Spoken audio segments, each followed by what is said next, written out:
शहजाद पूनावाला जी सीधे तौर पर कह रहे हैं सुप्रीम कोर्ट ने सिर्फ 338 करोड़ के प्रॉफिट की बात की है, वो प्रोसीड ऑफ क्राइम कहा नहीं गया। एक तो ये आरोप है और दूसरा, क्या बीजेपी इकलौते रेस जीतना चाहती है विरोधियों को अटकाकर?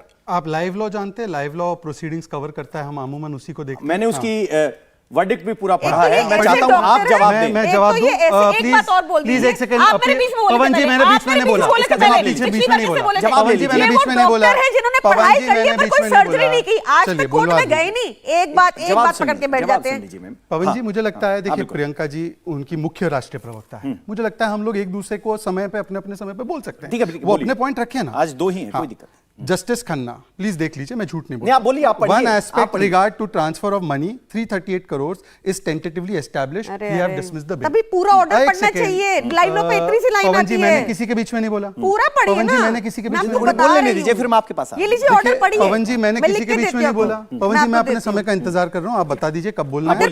मुझे बार बार इंटरप्ट करेंगे तो नहीं। आपके पास आएंगे, आप बोलिएगा, आप ऑर्डर कॉपी पढ़ के झूठा साबित कीजिए उनको। जी बोलिए। चलिए, इन्होंने कहा कि पढ़िए लाइव लॉ। इन्होंने कहा कि देखिए बौखलाहट दिखाई दे देती है। एनीवेज उन्होंने कहा कि ईडी के केस में चलिए कहीं अपील कर देते हैं बेल पे, कहीं नहीं करते हैं, इसलिए हमें नहीं छोड़ रहे हैं क्योंकि हमारे खिलाफ कर दिया, चलिए छोड़ देते हैं। ईडी का मामला छोड़ देते हैं। पवन जी सीबीआई का मामला प्लीज पवन जी मैं कैसे छोड़े? मैम सुन लीजिए एक बात प्लीज, आप दो ही हैं, कोई बहस नहीं।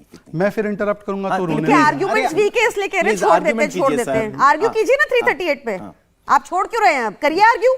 पवन जी मैंने पहले ही आपसे कहा था गेस्ट कोऑर्डिनेटर से कि बदतमीजी ना हो स्टूडियो में। मैं अपनी बात मैंने एक भी बार उनके बीच में बोला, आप बोल दीजिए कि मेरा समय है, मुझे बात करने बीच में आप ऐसे करते हैं, उससे लय बिगड़ती है डिबेट की भी और इनकी भी। रुकिए, मैं आपको नहीं रोकूंगा। लगा के भाग नहीं सकते, कह रहे यही है, नहीं जाने देंगे। छोड़ दीजिए। बताइए 338 क्या वो अपने समय पर बोलेंगे? क्या वो अपने समय पर बोलेंगे? अब मुझे मेरा सीधा सवाल पूछिए। इससे सीधा सवाल नहीं हो सकता। 338 करोड़ की फिगर प्रोसीड्स ऑफ बिना क्राइम मुझे कैसे इंटरप्ट करे मेरा समय मिलेगा, वरना मैं भी इंटरप्ट बिल्कुल करूंगा। अभी तो मैंने आपको जस्टिस खन्ना का स्टेटमेंट दिखा दिया, परंतु छोड़ देते ईडी के मामले को। अब आते हैं सीबीआई के मामले पे। सीबीआई कोर्ट में मैं ऑर्डर लेकर आया हूं, पैरा 30 ऑफ 30 पेज 30 ऑफ 34 पढ़कर सुना रहा हूं। The payment of advance kickbacks of around 90 to 100 crores was meant for him, Manish Sisodia and other colleagues in the GNCTD, and 20 to 30 crores of the above have been found to be routed through the co-accused Vijay Nair, Bonpalli and approver Dinesh Arora. In turn, certain provisions were permitted to be tweaked and manipulated. ये order में finding है, ये court की, high court की। अब दूसरी बात, मेरी बात पूरी हो जाने दीजिए, बार बार इंटरप्ट हुआ। उन्होंने कहा कि अडानी को एयरपोर्ट दे दिया ट्वीक करके पॉलिसी। आपको पता है मुंबई का जो एयरपोर्ट दिया गया वो एमबीए की सरकार ने दिया है, कैबिनेट ने क्लियर करके। एनीवे छोड़ देते, दिघी पोर्ट केरला की सरकार ने दिया, ताजपुर पोर्ट बंगाल की सरकार ने, छोड़ देते उस पर। अब आते हैं कि 95% ऑपोजिशन लीडर्स टारगेट हो रहे हैं। मान्यवर एक चीज 2014 के पहले देखिए, और यही लिस्ट निकालते थे।